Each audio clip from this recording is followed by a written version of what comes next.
Hey there, YouTube. Mountaineer 304 here. Coming at you with another gun review video. The last time we had seen each other, we were reviewing the SIG P938 Extreme.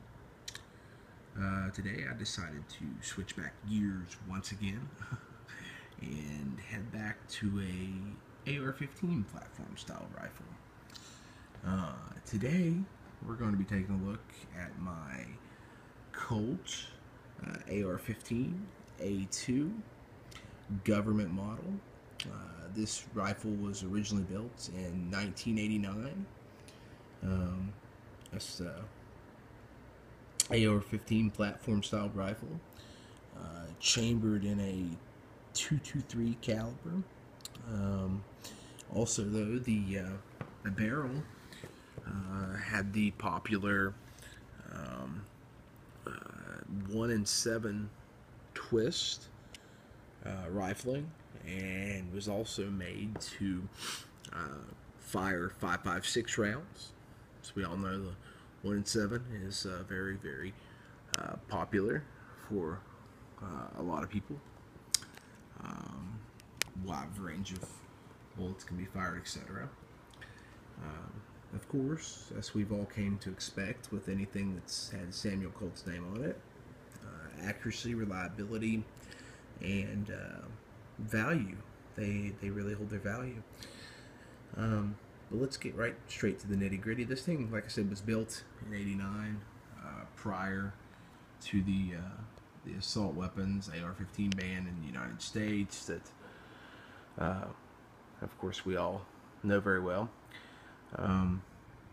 And this Colt, like I said, like any other Colt that you know, any other rifle or actually any other firearm for that matter that has the Colt name on it, we've come to expect a very high level of quality, and this thing is it doesn't fail us. Of course, I've never had a Colt fail. This thing's an absolute tack driver. The 21-inch barrel is amazing. If war broke out tomorrow, say for instance, out of all my AR-15s that I have, I believe this thing would be the one that probably took to war. It's a pretty close replica of what our wonderful men and women in service carried, M16 style. This thing had came original with the fixed carrying handle that is non-removable, one solid piece. When they built these things in 1989, they did not slack on them any. Of course, anyone that's familiar with Colt knows in 1989 Colt just about went under, actually, as they did not too long ago, just very shortly. They produced a massive number of these in the late 80s, and tried to sell as quick as they could to keep their company from falling under. A lot of them are in bad shape, high serial numbered, and just not well kept. This thing, as you can see, is a very, very, very, very low serial number. I've had this thing for many years and never experienced any issue with it. I actually tried to experience some issues with it, but it failed to let me down. It kept on firing. So let's just get into it, man. We got, of course, like I said, we got the fixed carrying handle up top here, which was standard then.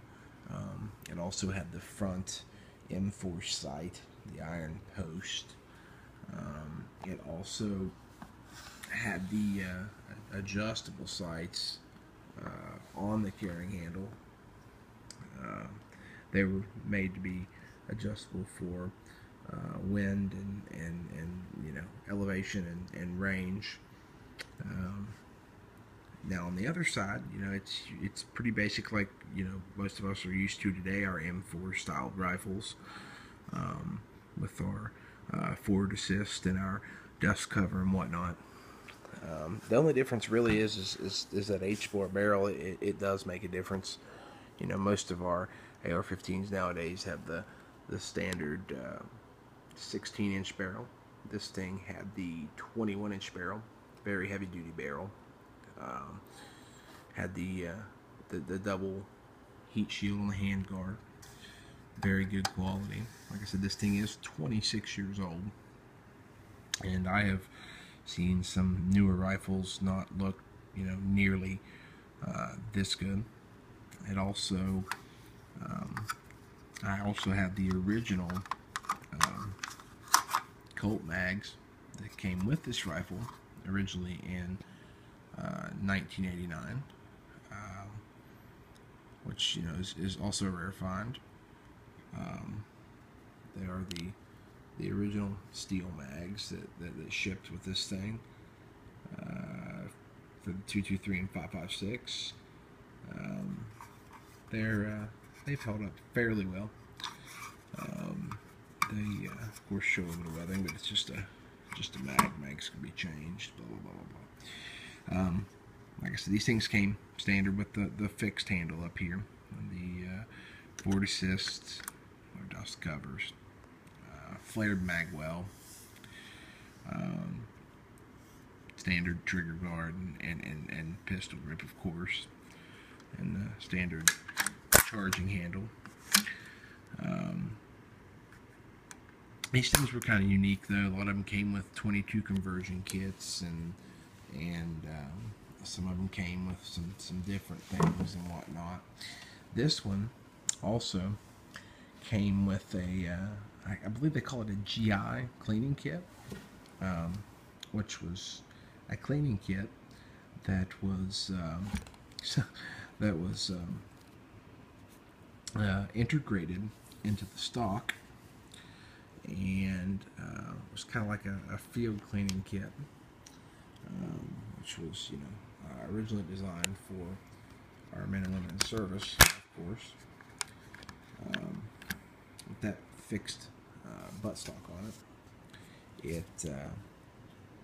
It had this integrated kit in it. Well, a lot of those people that have these rifles are missing that kit. Well, wonderfully enough, I preserved my kit. It has the rods to clean the rifle with, and the original manufacturing package that's never been opened, and it also still has the bore brush and a secondary brush. And the secondary brush, when it came to me, it never did, or never was in a package. But the rest of it is meant like it was when it came, you know, when I got it. Has the buttstock, like I said, the fixed buttstock with the storage compartment in it for your cleaning kit. Like I said, all in all, these rifles are pretty basic.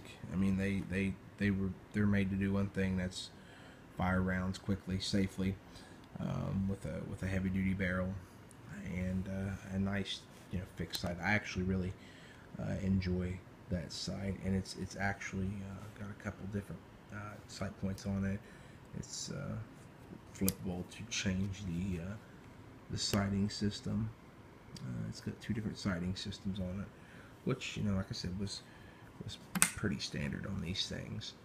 And then it's, I mean, it's your old 26-year-old rifle, but considering to be 26 years old is still in fair shape. It could probably use a little cleaning. But one thing I can say about this rifle is it's absolutely amazingly accurate. Maybe one of the most accurate rifles I have in my collection. And not to brag, but it's kind of an extensive collection. And this is definitely one of the more accurate ones I have. And I mean, if don't want to brag on the thing or anything, because, you know, it is 26 years old, but it's sort of a tack driver, if you will. Definitely very, very, very accurate. Like I said, if the war conflict broke out tomorrow, I think out of all my arsenal, I would probably bring this thing with me first, just for the simple fact that it's a tough old girl. That being said, I've probably fired between 2,500 and 3,000 rounds through it of multi-ammo, Lake City and PMC, and Federal, American Eagle, Winchester, etc., and never had any issues with it. The HBAR barrel is really nice, very accurate, more accurate than most of these 16-inch barrels, if not all of these 16-inch barrels. It also come with the original flash suppressor on it that came with it when it was built in 1989. All in all, though, this rifle is probably one of my favorites, and it's just as simple as can be. And I think that's probably what I like about it, is the simplicity of the whole design of the rifle and the all the characteristics of the rifle. Very tough old girl, and like I said, extremely accurate. And that being said, I've fired a fair amount of AR-15 M4 platform style rifles, and this is probably one of the most accurate rifles I've ever fired. But she spends most of her life in the safe. Not really carried, don't take it out, don't mess with it a whole lot. But I was digging through the safe, and I said, man, I bet some people would like to see one of these old HBARs. But anyway, I figured I would just do a quick video and let you guys check out my Colt Ar-15 A2. I call it Mrs. Tack Driver myself. But I just want to do a quick review of it and let everybody know, if anybody's out there and ever sees one of these things, or get a hold of one of these rifles, buy it. Buy it ASAP. Colt is a firearm that does not really depreciate in value. They seem to go up rather than depreciate, and not just value-wise, but quality-wise. They're very hard to beat.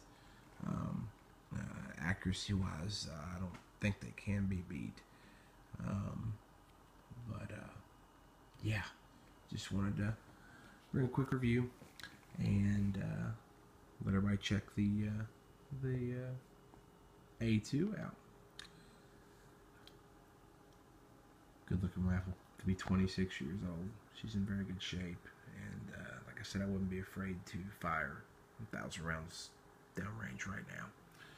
Still have the original 3 Colt magazines that actually came with it when I got it, and I mean, she's pretty much stock. I haven't really messed with her, and that's because I don't think it needs to be messed with. How accurate it is, and just the style and the retro it has is great for me. I've never even messed with putting a sight on it or anything like that. The original irons, the flip-ups are great for me. They're sufficient, and they work like they should. I mean, these things are customizable like a freaking Honda Civic. I mean, you could do pretty much anything with them. But I'm more the leave it the way it is if it's not, broken, and it's not. But anyway, that was my review of my Colt Ar-15 A2. Like I said, I call her Mrs. Tack Driver. Just figured I'd grab it out of the safe and let y'all check it out. I will be following up with a range report on the P938 very soon. I had the chance to take it out a few days ago and performed exceptionally well. But we'll go into that at a later time. Anyway, this is Mountaineer 304. Feel free to leave your comments, and any questions, feel free to ask them. We'll be coming at you very soon with that range report of that 938 and more reviews to come. We'll catch you all later.